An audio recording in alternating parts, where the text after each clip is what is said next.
everyone, today I'm going to show you how to paint this majestic mountain sunset. I'll be using my painting kit that I've put together. You can get yours off my website in the description below. If you're using your own supplies, I've also included links in case if you need something that I'm using. Now, this is a step-by-step tutorial, so I will be doing a good amount of talking and a slower paced video. If you prefer something that's faster with no talking, be sure to check out the video above. Without further ado, let's get started.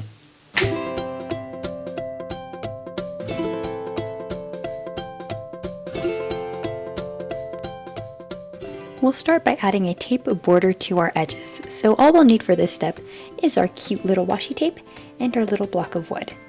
And all we're going to do is just put tape all along the edges so we get something that looks like this. If you have some scissors laying around too, that will be pretty helpful. You can rip the tape.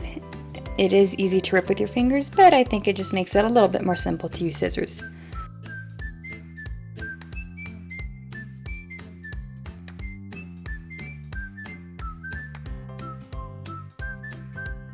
And then go ahead and fold back the edges of my tape. All right, let's go ahead and set up our little paint station now. So I'm gonna go ahead and move this out of the way, move my tape out of the way, and I'm gonna go ahead and get my little gray palette paper.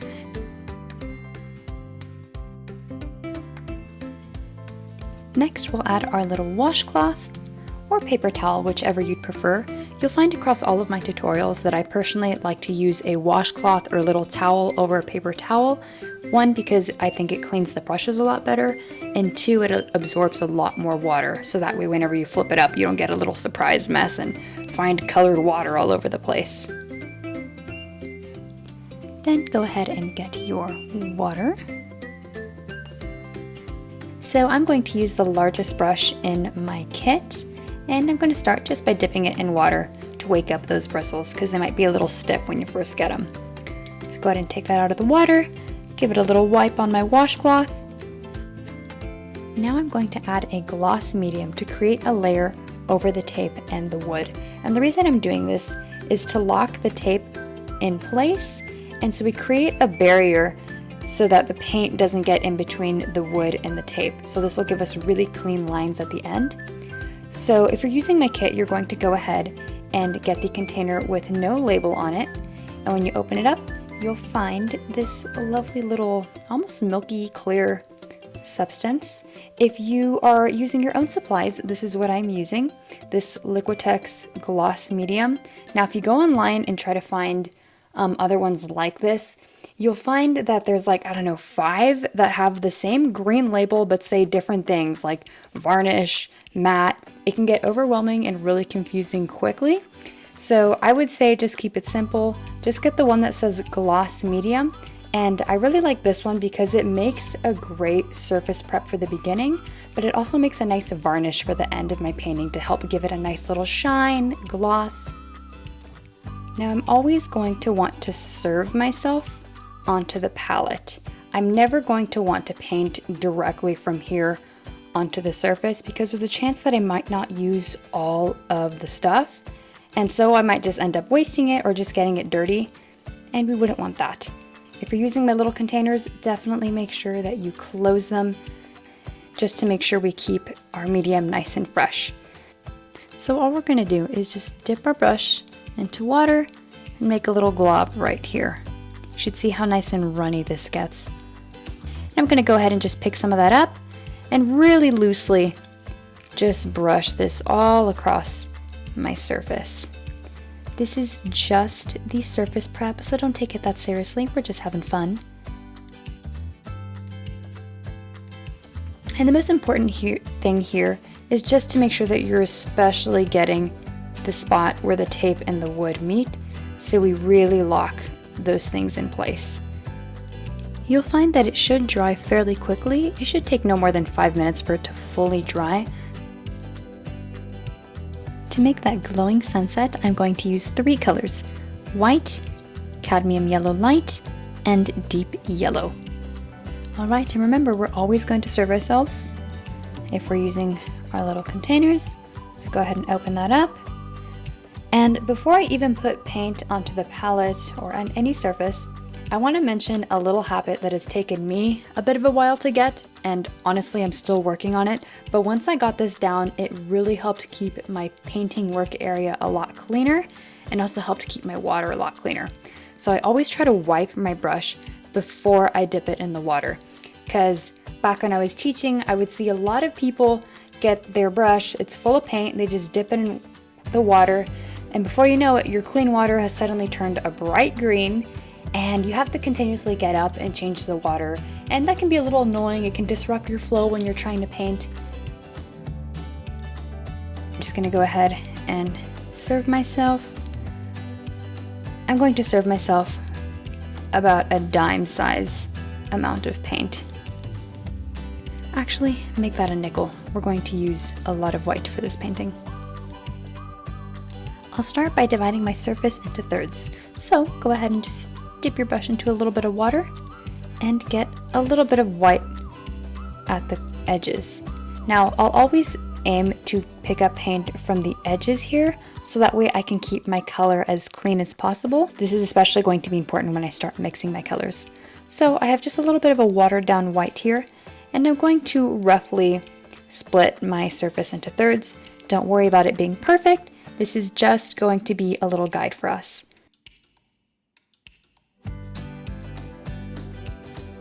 Next, we're going to pre-mix all of our colors for the sky. Now, I like to do this because since we're working with acrylics, the paint does dry fairly quickly, and I like to get a nice creamy, smooth look on the painting. So I find it really helpful to already have all of my colors pre-mixed, so that way I can just quickly pick the color up and just apply it. Now, throughout this tutorial, you'll hear me use the word scoop fairly often, so let's actually go ahead and define what that means. So whenever I say scoop, I mean dip your brush into the paint and pick up about this amount.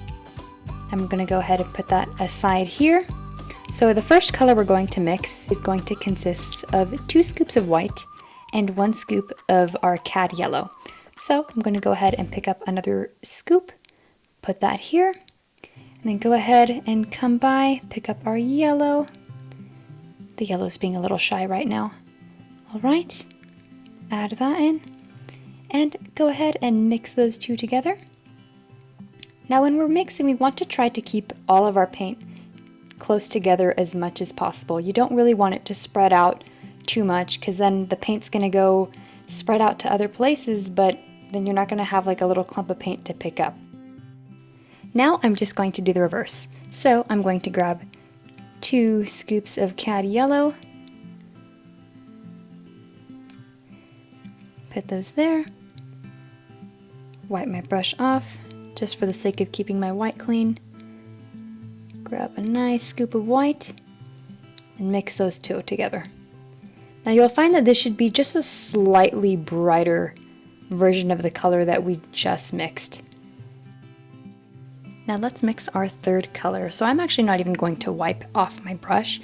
I'm just going to go straight into my deep yellow. Pick up a nice scoop. Oh, I could have gotten a little more there. Let's get a little more. All right, there we go. Grab another scoop of cad yellow. So it's going to be 1 deep yellow and 1 cad yellow. Go ahead and mix those two together. And you should see this should make almost like a light orange type of color. Now you'll find that I usually treat my acrylic paint the way I would oil. I love painting thick, and I like to really minimize the amount of water I'm using unless I'm trying to get like a wash. So for this painting, you'll find that I'm going to use very little water and a whole lot of paint. So I just dipped my brush in a little bit of water. I'm gonna just press it just a little bit here just to get rid of any excess water. I'm gonna dip my brush in, pick up a scoop of my lightest mixture, and I'm going to go ahead and start painting this top third. You'll find that it should be nice, smooth, and creamy. And it's okay if it's a little bit transparent. Again, this is just the first layer, so don't take it that seriously. It's all good, and it's going to be beautiful at the end. And I'm actually not even going to wipe off my brush. I'm just going to go ahead and kiss the side of my next color and just apply it right over that. And you'll find that this should start to mix really nicely. So another important point that I want to point out as we're doing this is notice how my brush is going from one side to the other. I'm just doing simple strokes like this.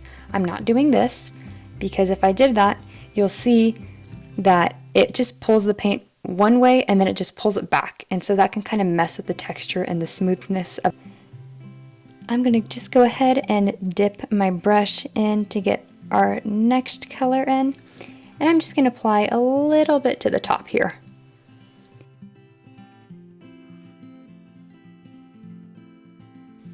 Okay, let's go in for that second layer. So I'm literally just going to repeat the steps that I did earlier.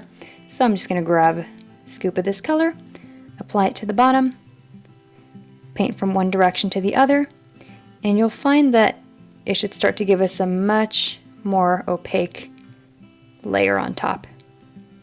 The color should really start to stand out now.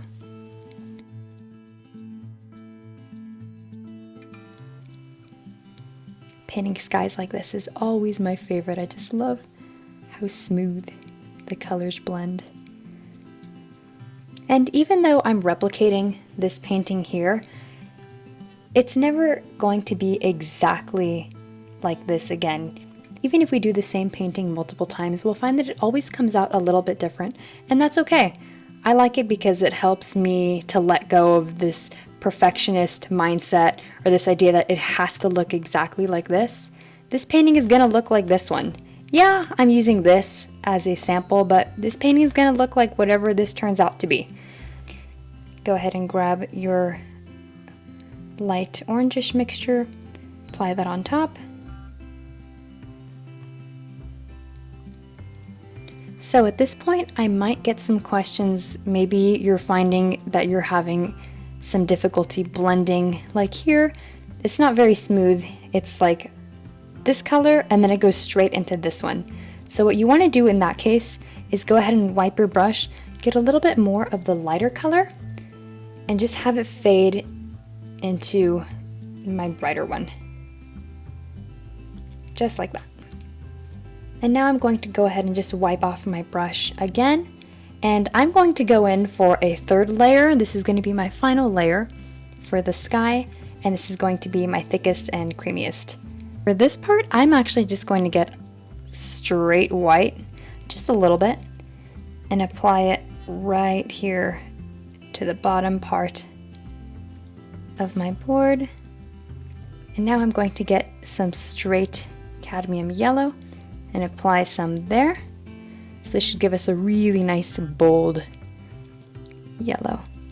And I actually like leaving some of these streaks that you can see here. It kind of gives it the effect of like clouds almost. So I'm going to leave those and not touch them. That's one of the hardest things about painting. You do something you like, but then it gets too easy to get too excited and then try to touch it again, and next thing you know, you kind of messed it up. So if you find something you like and you like it as it is, don't touch it. Now I'm going to go ahead and get some of my straight deep yellow and apply that to the top. While I wait for that to dry, I'm just going to go ahead and clean up my spot a little bit. So as you can see, my towel is full of happy little paint globs. I love it. Since we're going to start getting into our purples, we'll definitely want to not have those yellows and oranges there. So I'm actually just going to go ahead and flip over my towel, and dun dun dun dun, it's clean. Well, not really. You know our secret. So our sky should be just about dry now, so we can go ahead and start our mountains. If you're unsure if it is, go ahead and you can just get the tip of your brush and just dab the bottom part of the sky. So you can see that I just made a little indent there. So that means my paint is still drying, so I have to wait a couple more minutes. To make the mountains, we're going to use two brushes. We'll use the same one that we used for the sky, and we're also going to use a slightly smaller version of that brush. This is going to help us make all those little uneven details on the mountain edges. If you're using my kit, I also included a round, just in case if you find that you're having a hard time with the details, you can always use this one. You can play around with both brushes, see which one feels more comfortable and natural for you, so just thought I'd give you both. I'm going to be using this one. So for the mountains, I'm always going to have an equal ratio of these two purples. I'll start with the lightest of our colors, so it's going to be this top distant mountain that we see here. So go ahead and loosen up your brush a little bit if you haven't already. So I'm going to go ahead and just get 1 scoop of this purple and another scoop of this violet color and add 2 generous scoops of white. Don't be shy, white. There we go. And another one right there. Go ahead and mix those in place. So in case if that came out a little bit too dark for your liking, in this instance it looks like it actually came out more like this middle tone here and not just as light as I wanted it here, which is okay. That's an easy fix. That just means I add more white. So what I'm actually going to do is just grab a little bit of this one, put it here, and just grab more white. Nice big scoop of white and add that there. And this should make the same color but a lot lighter version of it. If you feel like it's still not light enough for your liking, go ahead and just grab another bit of white, add that in. And I'm going to start by getting my lighter purple color. Just a little enough where both sides of the bristles are covered, but I don't want this big thick glob. I want enough paint evenly dispersed on both sides so I can almost draw with it. And we're going to draw our first layer of mountains. So before we actually go into painting our mountains, I want to just flip this over and do a quick little exercise. So a lot of times when people draw mountains, their edges are either too jagged or too rounded. If your edges are too jagged, it's going to look like this.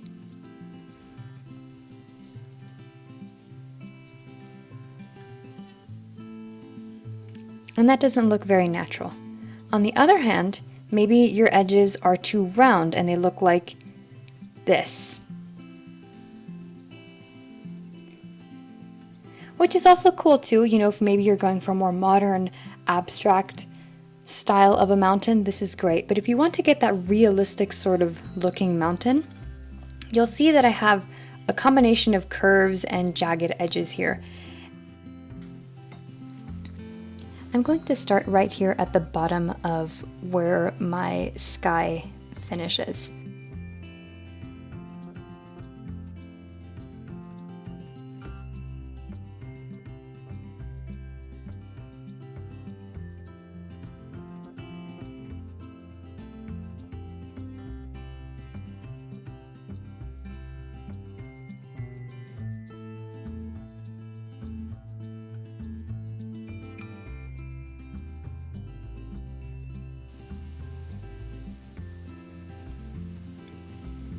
If you're finding that you're still struggling with this, go ahead and try your other brush. It might just be that that one might feel a little better for you.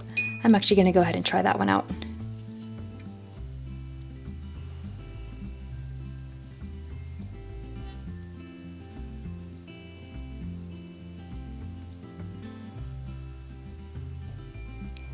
Once you've done a line that you're happy with, go ahead and just get some paint and fill that in.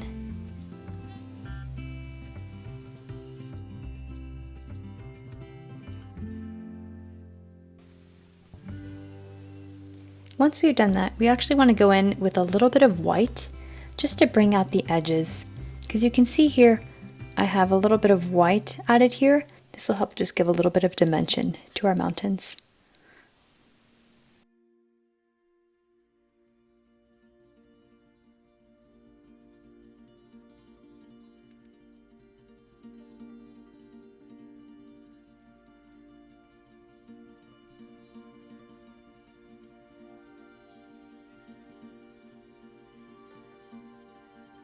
Next, we're going to go in for our second layer. So it's going to be slightly darker than this other one that we had. So we're going to use this color that we mixed earlier.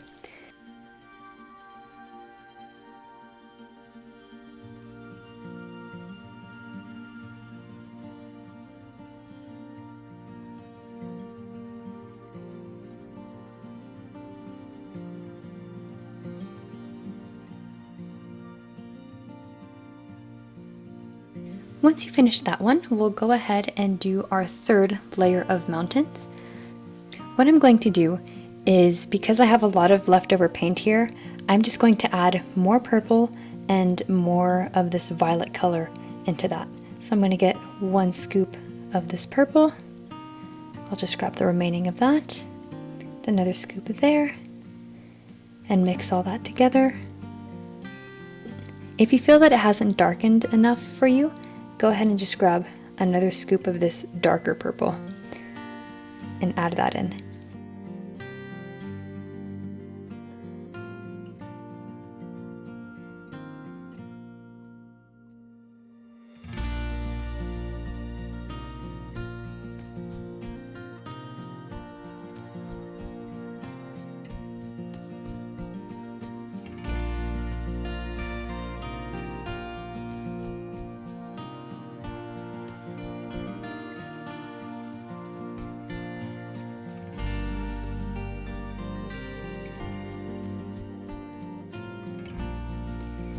Alright, let's go in for our fourth layer. This is going to be definitely our darkest.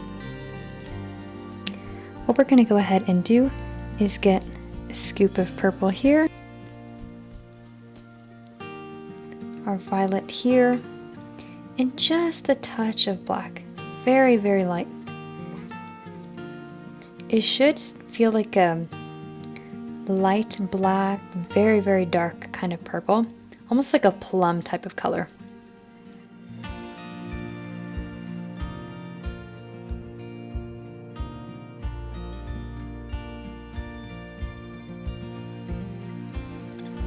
Alright, and we are almost done.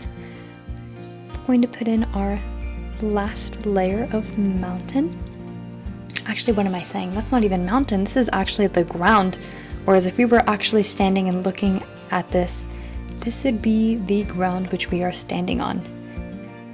I'm going to get the rest of this violet here, this purple, and I'm going to get the rest of my black here and make a really, really dark color. It should almost be black, but not quite black, because if you use just straight black, when it dries, it'll dry very matte. We want to have a more shiny look to our black. So once I've got that in, I'm going to go ahead and put in just along the bottom, this very last part of the foreground. I'm actually going to use my smaller brush for detailing. I'm not sure if you can see here from the lighting, but you can clearly see there's a distinct difference between the purple and the black that I've got going on here. Hopefully you can see it.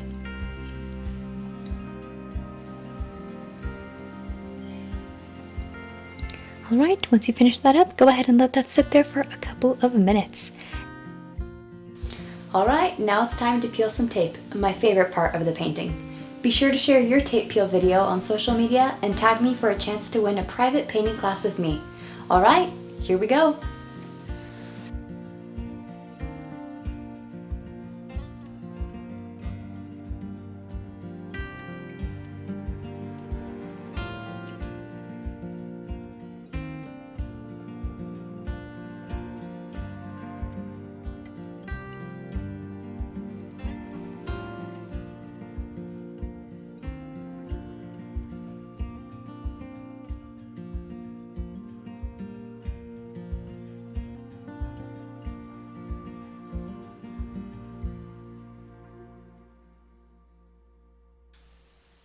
Now we're just about done. To finish up, let's add a layer of gloss medium to give our painting a nice shine.